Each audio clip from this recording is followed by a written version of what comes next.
नमस्कार। आज तारीख है 27 अक्टूबर, दिन सोमवार। मैं हूं अरुण पांडे। आप सुन रहे हैं द लेंस का न्यूज पॉडकास्ट राउंड अप, जहां होंगी खबरें देश दुनिया की और आखिर में होगी खबर खास। चुनाव आयोग ने देश भर में मतदाता सूची पुनरीक्षण यानी SIR की घोषणा कर दी है। दूसरे चरण में 12 राज्यों और केंद्र शासित प्रदेशों जैसे छत्तीसगढ़, गोवा, गुजरात, केरल, तमिलनाडु और उत्तर प्रदेश में SIR होगा। कल से इसकी प्रक्रिया शुरू हो रही है। 28 अक्टूबर से 3 नवंबर तक प्रिंटिंग और ट्रेनिंग होगी। फिर 4 नवंबर से 4 दिसंबर तक घर घर जाकर जानकारी जुटाई जाएगी। ड्राफ्ट मतदाता सूची 9 दिसंबर को जारी होगी। मुख्य चुनाव आयुक्त ज्ञानेश कुमार ने बताया कि यह प्रक्रिया सबसे पहले उन राज्यों में शुरू होगी जहां जल्द चुनाव होने वाले हैं। आपको बता दें कि पहले चरण में बिहार में SIR का काम पूरा हो चुका है, जहां 7.42 करोड़ मतदाताओं की अंतिम सूची 30 सितंबर को जारी हुई थी। अब बिहार में 6 और 11 नवंबर को 2 चरणों में मतदान होना है और नतीजे 14 नवंबर को आएंगे। सुप्रीम कोर्ट ने आवारा कुत्तों को पकड़ने, नसबंदी करने और छोड़ने के अपने अगस्त के आदेश का पालन न करने पर राज्य सरकारों को कड़ी फटकार लगाई है। पश्चिम बंगाल, दिल्ली और तेलंगाना को छोड़कर सभी राज्यों के मुख्य सचिवों को तलब किया गया है। जस्टिस विक्रम नाथ की बेंच ने चेतावनी दी कि अगर अगली सुनवाई में अधिकारी मौजूद नहीं हुए तो जुर्माना या सख्त कार्रवाई की जाएगी।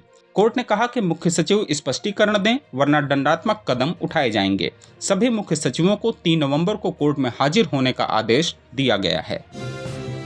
प्रवर्तन निदेशालय ने कारपोरेट पावर लिमिटेड और इसके प्रमोटर मनोज जायसवाल पर बैंक फ्रॉड और मनी लॉन्ड्रिंग के मामले में बड़ी कार्रवाई की है। यूनियन बैंक की शिकायत पर शुरू हुई जांच में 11 करोड़ 379 करोड़ रुपए के बैंक फ्रॉड का खुलासा हुआ।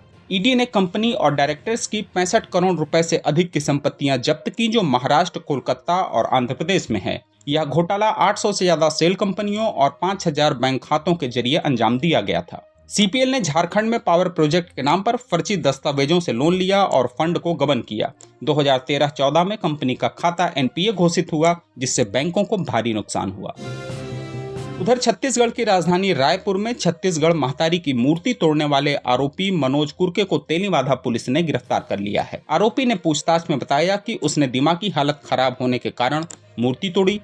रविवार को हुई इस घटना के बाद छत्तीसगढ़ क्रांति सेना ने मौके पर हंगामा किया था, जिसके बाद पुलिस ने पार्टी प्रमुख अमित बघेल समेत कुछ कार्यकर्ताओं को गिरफ्तार कर लिया था। उधर देश की राजधानी नई दिल्ली के गांधी विहार में हुई आग की घटना, जो पहले हादसा मानी जा रही थी, अब एक सनसनीखेज हत्या का मामला बनकर निकली है। UPSC की तैयारी कर रहे रामकेश मीना की मौत के पीछे साजिश का खुलासा हुआ। मुख्य आरोपी एक फॉरेंसिक साइंस की छात्रा अमृता ने अपने पूर्व प्रेमी सुमित और दोस्त संदीप के साथ मिलकर रामकेश की गला घोंटकर हत्या की और फिर शव को जलाकर हादसे का रूप देने की कोशिश की। एक क्राइम वेब सीरीज से प्रेरित इस सुनियोजित मर्डर में घी, तेल और शराब का इस्तेमाल कर शव को जलाया गया और गैस सिलेंडर खोलकर धमाका कर दिया गया था। लेकिन CCTV फुटेज और मोबाइल डेटा ने सारी साजिश बेनकाब कर दी। पुलिस ने 18 अक्टूबर को मुरादाबाद से अमृता को गिरफ्तार कर लिया। और आखिर में जरा हट के में जानिए, कोविड से जुड़ी एक नई रिसर्च के नतीजों से क्यों सकते में हैं वैज्ञानिक। ऑस्ट्रेलिया के मेलबर्न से आई ताजा रिसर्च में वैज्ञानिकों ने खोजा है कि कोविड-19 का असर सिर्फ हमें ही नहीं बल्कि हमारी अगली पीढ़ी पर भी पड़ सकता है।